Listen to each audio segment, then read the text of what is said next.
अपनी कसीर के मुताबिक एक रात फिरौन ने ख्वाब देखा।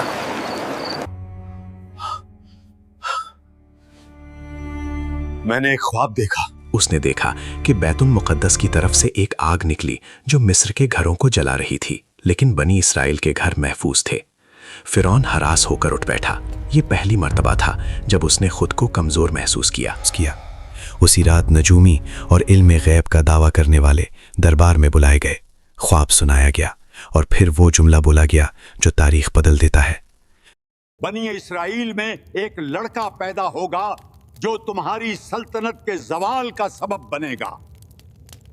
यहीं से फिरौन का गुरूरत में बदलने लगा।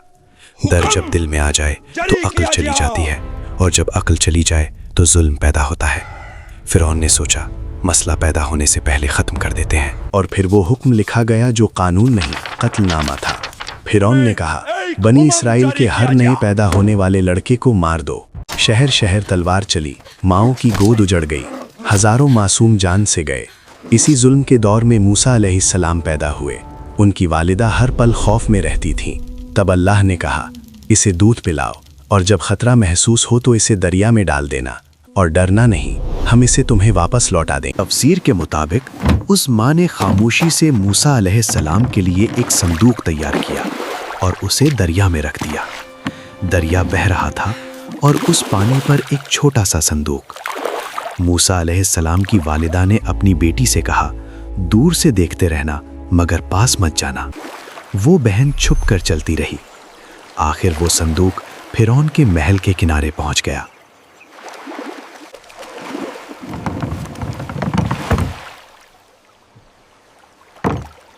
फिरौन की बीवी हजरत आसिया ने जब संदूक देखा तो उसे खुलवाया गया। इस संदूक को खोलो।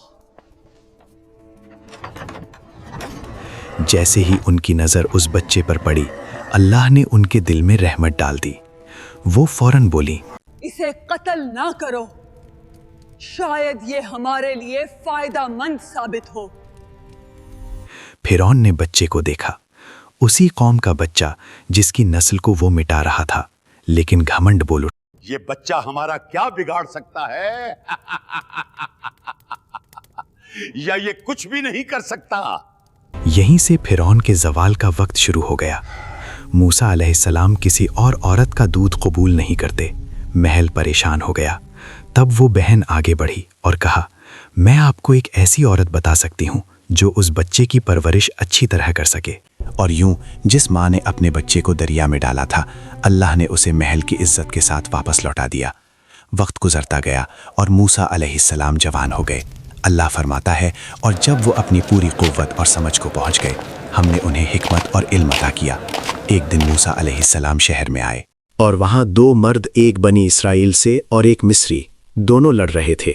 बनी इसराइल का आदमी चीख कर बोला, मेरी मदद करो। वो आवाज़ सीधी मूसा अलैहिस्सलाम के दिल में लगी। मूसा अलैहिस्सलाम आगे बढ़े। उन्होंने एक मुक्का मारा।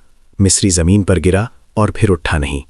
मूसा अलैहिस्सलाम समझ गए ये कत्ल हो गया और अल्लाह से माफ़ी मांगी। अल्लाह फरमाता है, फिर हमने उन्हें माफ़ कर दिया, लेकिन मिस्र ने माफ़ नहीं किया। शहर में आग लग गई, दरबार में शोर, फिरौन का चेहरा लाल।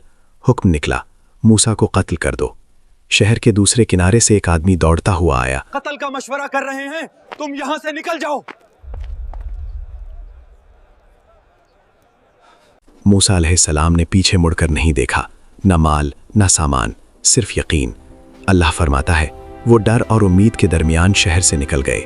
रेगिस्तान, गर्मी, भूख, प्यास, और मूसा अलैहिस्सलाम की सिर्फ एक दुआ, ऐ मेरे रब, मुझे जालिमों से बचा ले और अपनी हिफाजत के साए में ले ले। आखिर मूसा अलैहिस्सलाम हम मदियन पहुंचे। शहर के बाहर एक कुआं, जहां मर्द जानवर को पानी पिला रहे थे और दूर दो लड़कियां खामोशी से खड़ी थीं। मूसा अलैहिस्सलाम ने पूछा, आप दोनों कुएं से पानी क्यों नहीं ले रहे? उन्होंने कहा, हम इंतज़ार करते हैं जब तक मर्द चले ना जाएं, और हमारे वालिद बहुत बूढ़े हैं। मूसा अलैहिस्सलाम आगे बढ़े अकेले और उनके जानवरों को पानी पिला दिया और वहां से चले गए। फिर एक पेड़ के साए में बैठकर कहा, ऐ मेरे रब, जो भी भलाई तू मुझ पर उतारे, मैं उसका मोहताज हूँ।